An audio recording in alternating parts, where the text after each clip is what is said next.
আসসালামু আলাইকুম। সন্ধ্যে ৭টা বাংলাদেশ বেতার সিলেট সংবাদ পড়ছি মোহাম্মদ আনোয়ার হোসেন রনি।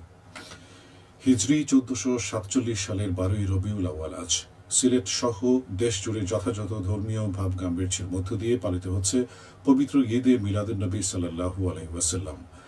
৫৭০ খ্রিস্টাব্দের এই দিনে মানব জাতির রহমত স্বরূপ মহানবী হযরত মুহাম্মদ সাল্লাল্লাহু আলাইহি ওয়াসাল্লাম জন্মগ্রহণ করেন। তিনি আরবের মক্কা নগরের সম্ভ্রান্ত কুরাইশ বংশের আব্দুল্লাহ ইবনে আব্দুল মুত্তালিবের ঘরে মা আমিনার কোলে জন্ম নেন।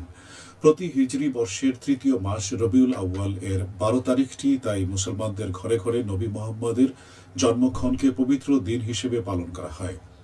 আনুমানিক ৬১০ খ্রিস্টাব্দে হেরা গুহায় অবস্থানকালে ফেরেশতা জিব্রাইল আলাইহিস সালাম মুহাম্মদের কাছে আল্লাহর পক্ষ থেকে প্রথম ওহী বা বাণী পৌঁছে দেন। এরপর থেকে মৃত্যুর আগ পর্যন্ত তিনি ইসলাম প্রচারের কাজ করে গেছেন।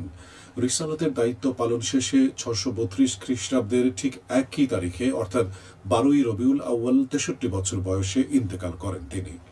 দিবসটি উপলক্ষে অন্তর্বর্তী সরকারের প্রধান উপদেষ্টা অধ্যাপক ডক্টর মোহাম্মদ ইউনুস বলেছেন, মহানবী হযরত মুহাম্মদ সাল্লাল্লাহু আলাইহি ওয়াসাল্লামের অনুপম জীবন আদর্শ, সর্বজনীন শিক্ষা ও সুন্নাহর অনুসরণ আজকের দ্বন্দ্ব সংঘাতময় বিশ্বে শান্তি, ন্যায় এবং কল্যাণ নিশ্চিত করতে পারে।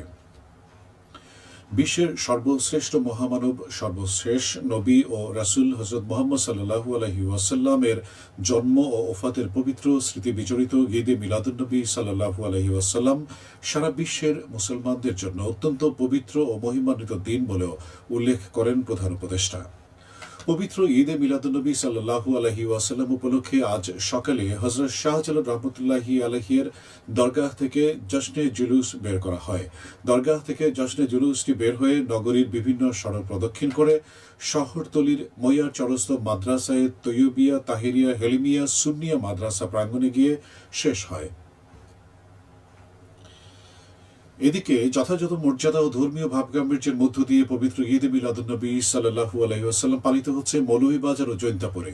এ উপলক্ষে আজ সকালে হযরত সৈয়দ শাহ মুস্তাফা রহমতুল্লাহি আলাইহি ঈদগাহ ময়দান থেকে বের করা হয় বর্ণাঢ্য শোভাযাত্রা। ইসলামিক ফাউন্ডেশনের আয়োজন করে।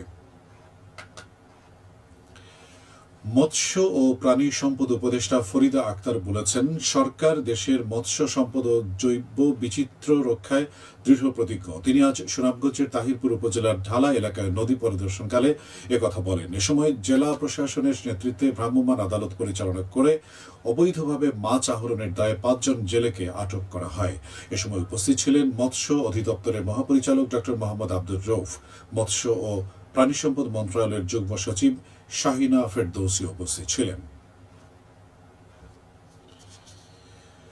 সিলেট ওসমানী আন্তর্জাতিক বিমানবন্দরে পিটিসিএল এর ফ্রি ওয়াইফাই ও ফ্রি টেলিফোন সেবার উদ্বোধন করা হয়েছে। প্রধান উপদেষ্টা ডাক, টেলিযোগাযোগ ও তথ্য প্রযুক্তি মন্ত্রণালয়ের দায়িত্বপ্রাপ্ত বিশেষ সহকারী ফয়েজ আহমদ তৈয়ব আজ আনুষ্ঠানিকভাবে এই কার্যক্রমের উদ্বোধন করেন। বিদেশ থেকে আসা এবং বিদেশগামী যাত্রীদের যোগাযোগের সুবিধার্থে বিমানবন্দরে এ সেবা চালু করা হলো। সিলেটে তথ্য প্রযুক্তির আরও প্রসার ঘটতে সবাইকে এগিয়ে আসার আহ্বান জানানো হয়েছে। সিলেট জেলা প্রশাসনের উদ্যোগে জেলা প্রশাসকের সম্মেলন কক্ষে তথ্য ও যোগাযোগ প্রযুক্তি অধিদপ্তরের কর্মকর্তাদের সাথে নবপ্রণীত আইন, পলিসি ও সংস্কার নিয়ে মত বিনিময় সভায় প্রধান অতিথির বক্তব্যে তিনি এসব কথা বলেন।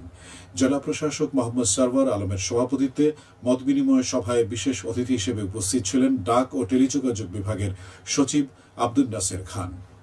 প্রধান উপদেষ্টার বিশেষ সহকারী এ সময় সিলেট বিভাগের বিভিন্ন সরকারি প্রতিষ্ঠানের চ্যালেঞ্জ সমূহ, কার্য পরিচালনায় বিভিন্ন সমস্যা ও আগামীতে তাদের প্রত্যাশাগুলো কিভাবে মিটিয়ে নেওয়া যায় তা সম্পর্কে অবগত হন। তিনি কার্য পরিচালনার ক্ষেত্রে কোনো রকম সমস্যার সম্মুখীন হলে তা স্থানীয় প্রশাসনকে জানানোর অনুরোধ করেন। সিলেটের জৈন্তাপুর উপজেলায় বিজিবির জকিগঞ্জ ব্যাটালিয়নের অভিযানে ৫৩টি ভারতীয় মহিষ সহ চোরাই পণ্য জব্দ করা হয়েছে। আজ বিজিবির পক্ষ থেকে জানানো হয়, গোপন সংবাদের ভিত্তিতে বিজিবি দায়িত্বশীল জৈন্তাপুর উপজেলার লালাখাল বিওপির একটি বিশেষ আভিযানিক টহল দল সীমান্তের শূন্য লাইন থেকে ৩.৫ কিলোমিটার বাংলাদেশের অভ্যন্তরে সারিঘাট এলাকায় অভিযান পরিচালনা করে। এই অভিযানে বিজিবি টহল দল মালিকবিহীন অবস্থায় ভারতীয় ৫৩টি মহিষ জব্দ করে। জব্দকৃত মহিষের আনুমানিক মূল্য ৯৯,৪০,০০০ টাকা।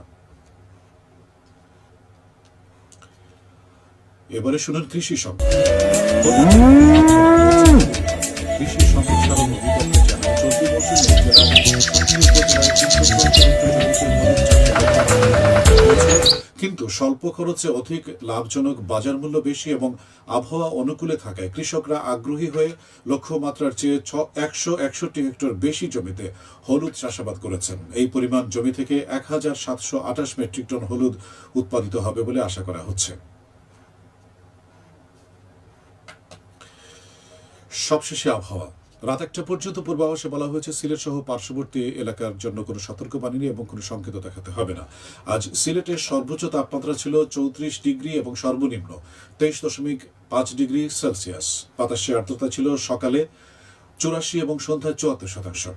আগামীকাল সিলেটে সূর্যোদয় হবে ৫টা ৩৫ এবং সূর্য অস্ত যাবে ৬টা ৬ সংবাদ শেষ হলো। পরবর্তী স্থানীয় সংবাদ প্রচারিত হবে আগামীকাল সকাল ৮টা ১০।